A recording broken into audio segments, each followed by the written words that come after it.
Hello,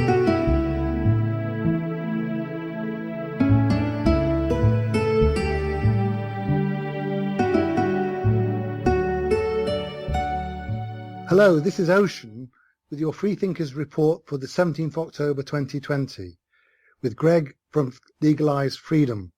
The plan is to continue our conversation about time travel and the current convergence of the timelines to a nexus point. But before then, I have just come from listening to the 34th World Congress on Illumination hosted by Patricia Cotter-Robles of Era of Peace. Due to COVID, is online, and actually she's offering it for free and is thoroughly recommended.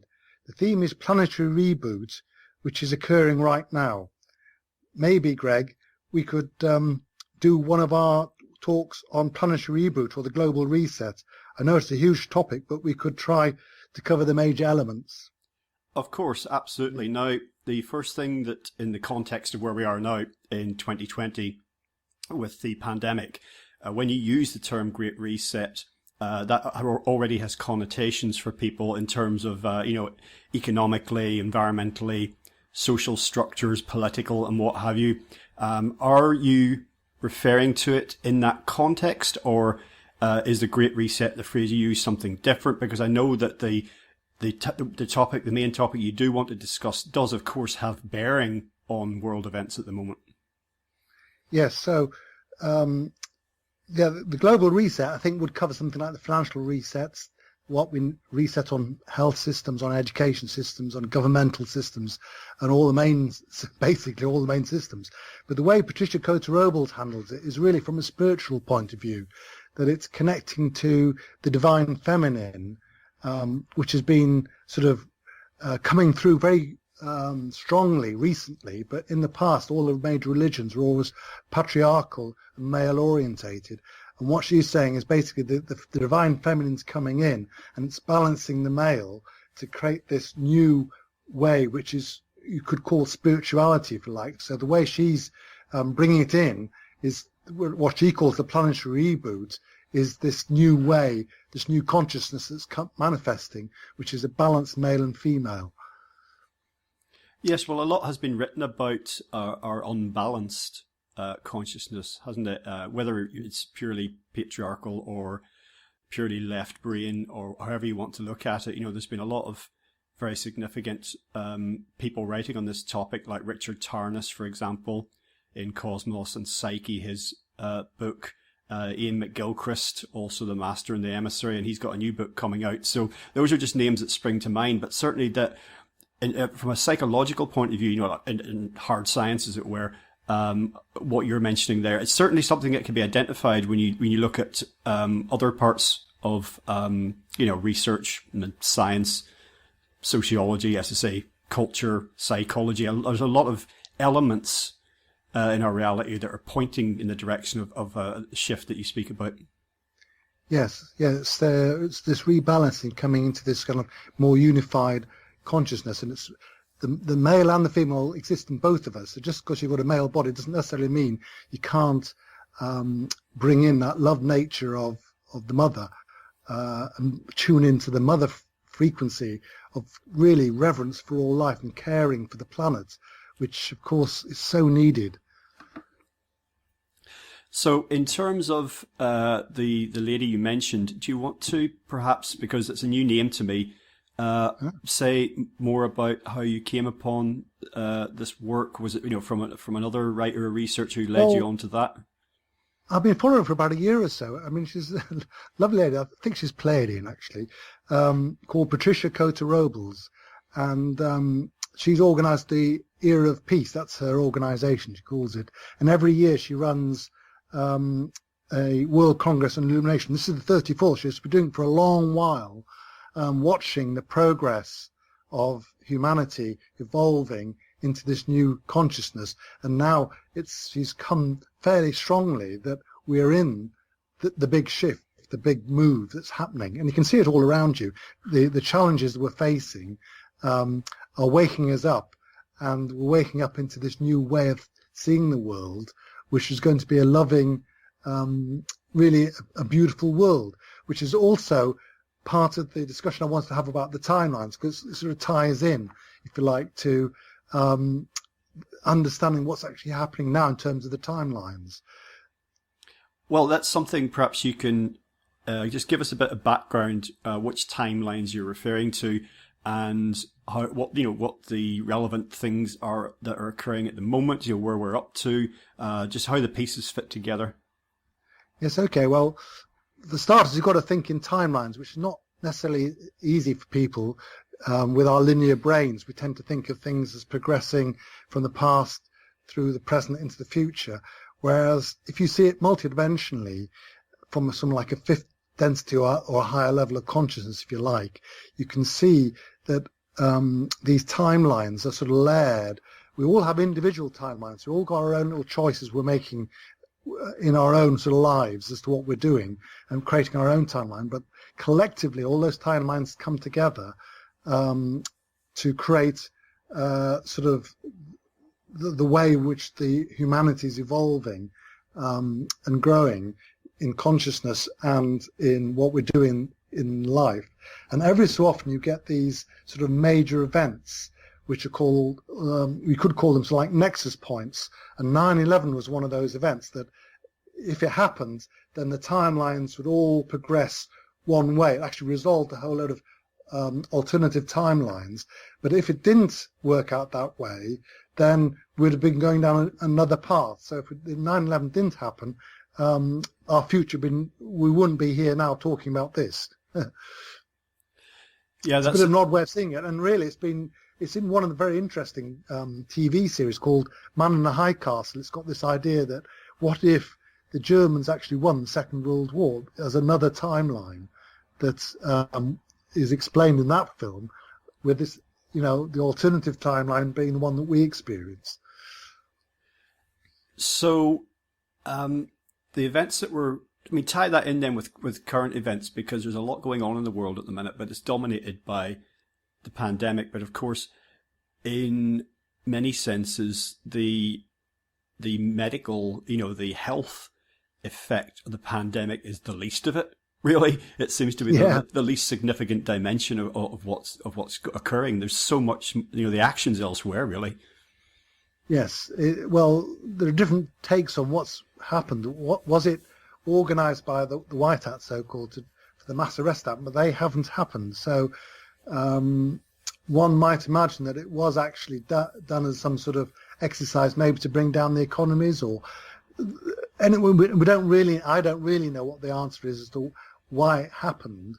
But it's certainly giving an opportunity for people to have time on their hands. That's what the theory was anyway, to spend time reflecting on their current situation rather than using all their time up on earning, going out to a job and coming home at night knackered, watching TV and then collapsing in bed. Maybe was an opportunity to wake up, to challenge, what's going on. Because a lot of it doesn't make any sense if you think about what's happening. No, most of it doesn't actually. You can't take a literal reading of this. I think that 9/11 wasn't such an extreme example, but it was another event or sequence of events that again, a literal reading would leave you scratching your head because it didn't add up, still doesn't add up. But the echoes of 9/11 are still being heard, and so this is an order of magnitude greater, really, what's going on now. Yes. And apparently there's another one this year. There's two big events, and we've already had the first one, which is the pandemic. And apparently there's another one in October. I think I've probably mentioned it before, but until it actually happens, you can only just speculate on what it might be. But the good news about all this, which is the message I really want to get across, is that I've been researching what these timelines might mean, as to where all this is going. And what I like to do with these things is what I call triangulate. So if someone says something, that's interesting. But if I find someone else saying the same thing, maybe perhaps using different words, but referring to more or less the same thing, then that's a confirmation. And if you get three people that I trust saying the same thing, then that, to my mind, that takes it as valid. And that's what's happened when I did some research on the timelines. Now, the first one The first person that I came across was an interview from actually 2012, would you believe, on Project Camelot, when Carrie Cassidy interviewed Bill Wood. It's not actually his real name, it's a sort of pseudonym he was using, who worked with secret government programs connected with Project Looking Glass. And if you could put the link down below as to that interview, actually it's 2.5 hours long, but it's only the last little bit when Bill Wood starts talking about his work with Project Looking Glass and his activities, which was to try and work to correct the timelines or shift the timelines to what he called Timeline 2. Have you come across Project Looking Glass? Was that? Looking Glass rings a bell, but I can't, not in the context of project. It might have been an operation, Looking Glass, but honestly, listeners are probably out there now who are able to... wondering what it is. Well, if you look it up, because actually QAnon's referred to it, and I think the Trump organization or the QAnon people have got access to this technology, which is actually extraterrestrial technology that I referred to last time, which is where you can look into the future with a cube. It's either called the Yellow Book or the Yellow Cube, which actually is slightly different to the Project Looking Glass, which is the Montauk chair. But either way, what you're doing is, well, in order to use it, you have to be intuitive, psychic type person. And as Bill Wood described it, there's a lot of training goes on to be able to use the mechanism to get it to work correctly, which is, well, to give you valid answers, because if you put too much of your own story into it, it'll come back with your own story. So what you have to do is be able to go into sort of like a meditative state where you sort of go into the 0 point or the quiet point or the sacred neutral, where you're just observing without your own story messing up the reading, so that when you intuitively go in there with a sort of clear mind, you could see the future. So that's what they were doing. And what Bill Woods describes is that they found that there was a convergence point where you had two timelines, and what he called Timeline 1, Timeline 2. And Timeline 1 was where the truth's revealed. It's like the revealing of all the truth. What would the correct name for apocalypse is the revealing of the truth. It's not anything else. It's not a disaster. It is just the truth is revealed. So this is when people wake up. So that was Timeline 1. And Timeline 2 is where the deep state control system sort of flowers and takes over the world. And he was asked to find mechanisms to get it to go onto Timeline 2. The problem was when he did the work, he realized that it only ever came out with Timeline 1. The chances of getting it to go to Timeline 2 were not great. But that's what his work was, and obviously the people he's working for didn't like the answer, that they couldn't manipulate the timelines to come out with Timeline 2, which is the one they wanted. So it's a very interesting discussion. I thoroughly recommend you can listen to it. It's only about half an hour long, but you get a sense of someone who really worked with this this mechanism to work to. Well, he's now a whistleblower. He's come out and explained what he was doing. Well, what I can't quite decide, given in the light of current events or in trying to interpret current events, what really lies behind it when you start to go, dig deeper and go a few layers in and beyond the simple, surface, apparent truth or otherwise of events. That is to say, in terms of what agenda might be at play here, because you can read this several ways in terms of like what the potential is.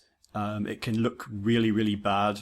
I'm talking about beyond the actual reality of the pandemic now, in terms of what's happening around it and what's being done, using the pandemic to justify it.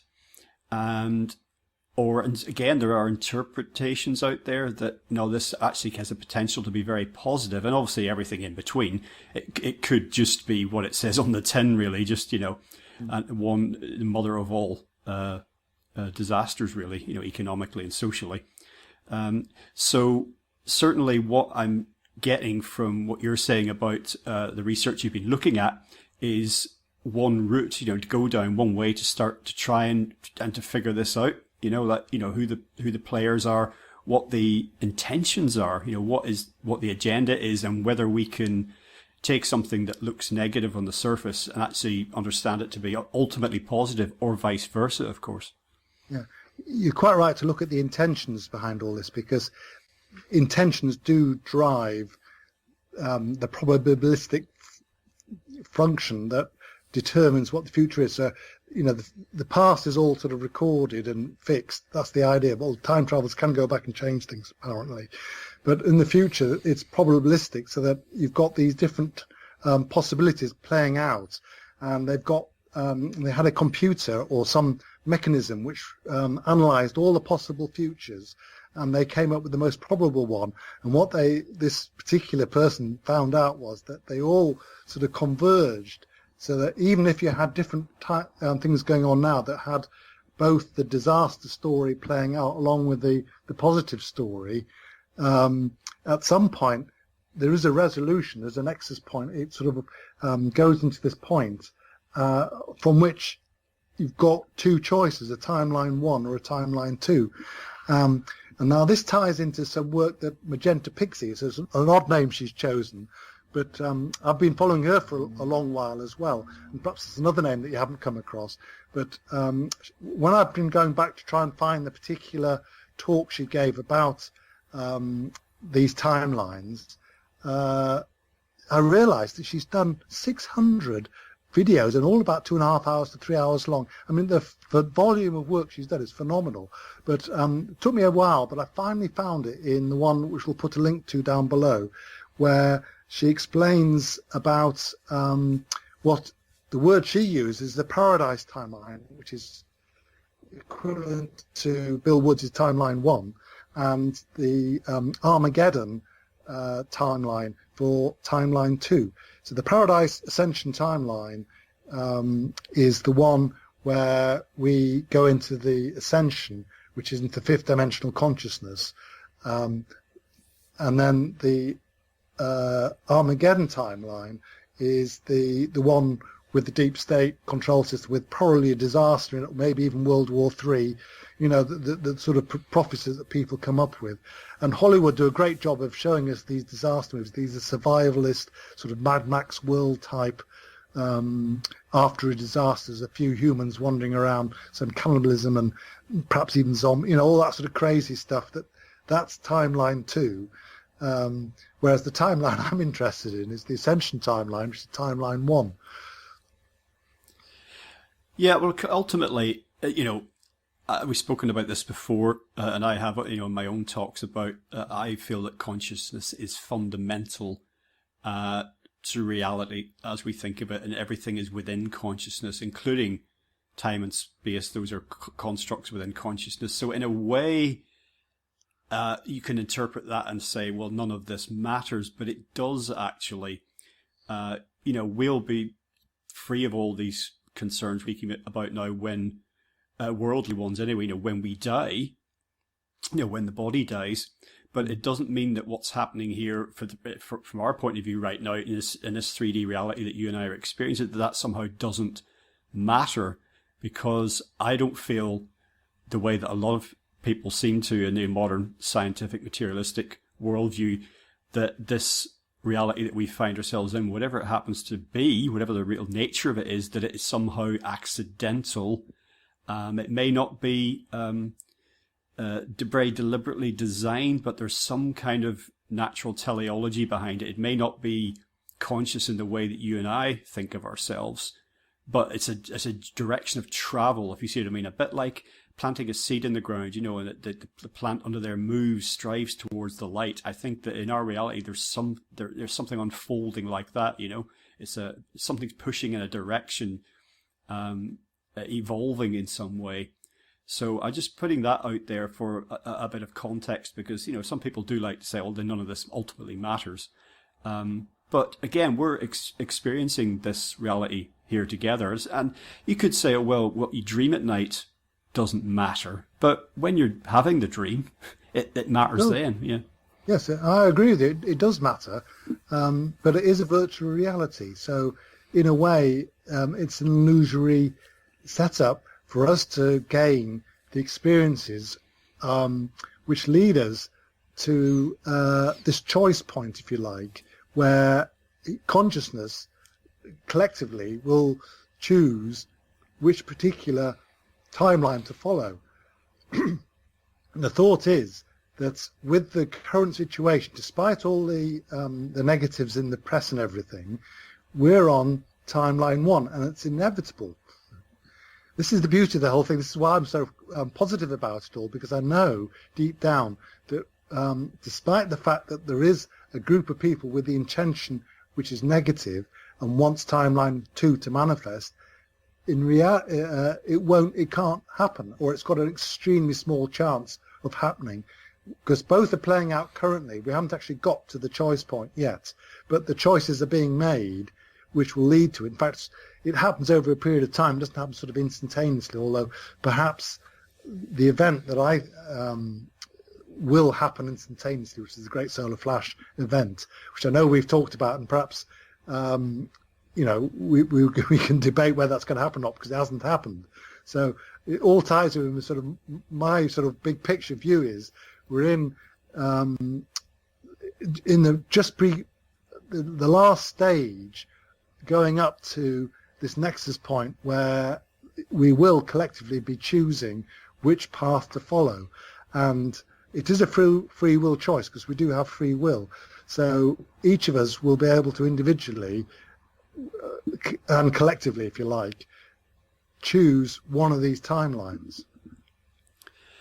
Well, you mentioned earlier about the lockdowns and people having a lot of time on their hands, time to reflect, and there's clearly a lot of that has been going on, and there's a lot has been written and spoken about. The positive potential in all that. Do we really want to be living the way we're living? People being forced to make choices, big choices about their lives, to restart things, particularly if they've lost a job or lost their home or had something terrible like that happen. They're having to rethink how they do things. I wonder to what extent that rethinking or reflection has been able to take place on a more cosmic level, shall we put it like that, on a more fundamental level. Because we both lived through 9/11, which we mentioned earlier, and I saw a sort of pattern of effects there in terms of people being changed by those events. And certainly for me, I was interested in a lot of the areas of research and esotericism and the nature of reality and metaphysics that I'm interested in today. But 9/11 definitely kicked things up a gear. And I would say 9/11 did change the nature of my consciousness. It opened it up, I think, and amplified it, made it more sensitive in a way that I'm very grateful for. So again, to bring all that back to today, I wonder to what extent we'll feel that sort of level of change unfold as current events move forward. And of course, other events perhaps as yet unforeseen take place. So you have alluded to that again. Yes. Well, for me, 9/11 was really big, because that was the one, someone said to me, you've got to check it out.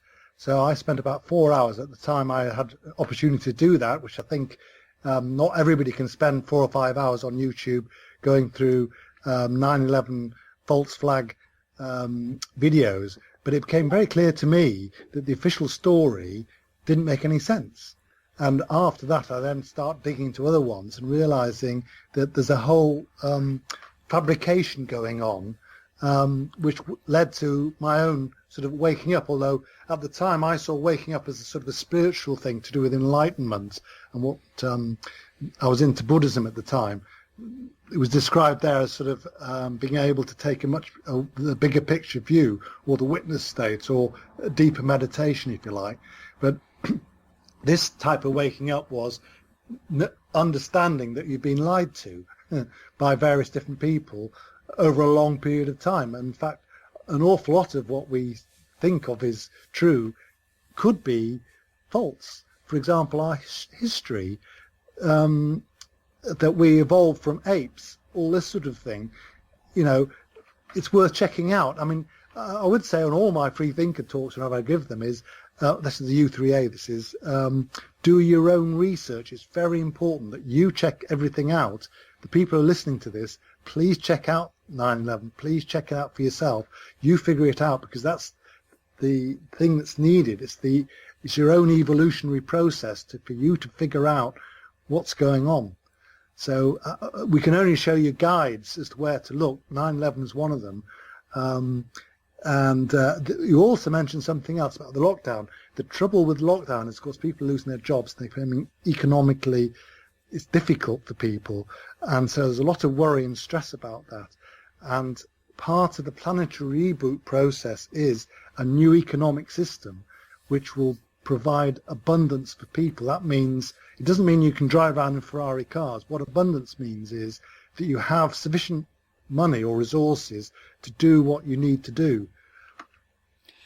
Well, this is touching upon what I mentioned earlier, which is like how you can interpret events that are unfolding.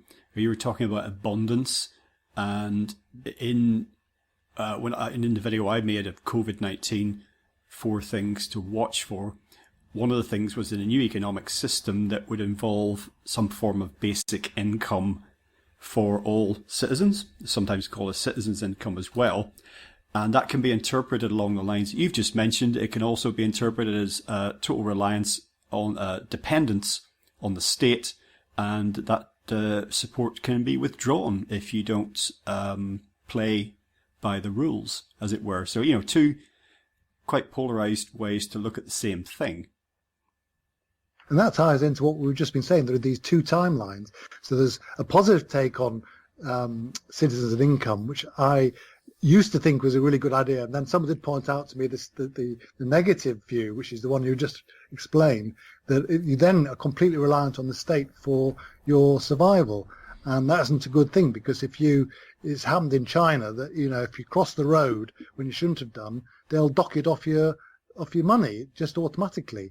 And if you do too much of that and go along to the wrong demonstrations and say the wrong thing or criticize the president, you end up with being completely excluded, and it would be a disaster. So that would be the control system. So that's timeline 2, if you like.